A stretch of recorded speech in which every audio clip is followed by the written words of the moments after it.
Hi hi friends friends అందరికి. అందరికి. అందరు అన్నం తిన్నారా? తినపోతే నువ్వు పంపిస్తావు అక్క. పంపిస్తా. ఎట్లా పంపిస్తావు? కొరియర్ చేస్తా. అబ్బా ఇయ్య నువ్వు కొరియర్ చేస్తాను పోవాలి. వారం రోజుల దాకా తినకుండా వచ్చి ఉండరు, నేను పంపిస్తా. నిమ్మకాయ పచ్చడి అయితే సూపర్ ఉంది. లేకుంటే మా మోత్కూరు పక్కన ఎక్కడున్నా కానీ తోటలోకి వచ్చేయండి. తోట అయితే ముసిపట్ల బాగుంది. చాలా రోజులు అవుతుంది మనం తినక. ఎన్ని రోజులు అవుతుంది అసలు నిమ్మకాయ పచ్చడి పెట్టక? మనం పెట్టిన అమ్మని ఈసారి చింతకాయ పచ్చడి పెట్టలే, నిమ్మకాయ పచ్చడి పెట్టింది అమ్మ.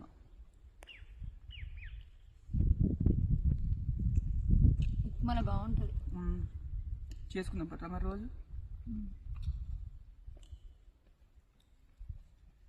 ఎండాకాలం కదా ధూపం పెడుతుంది.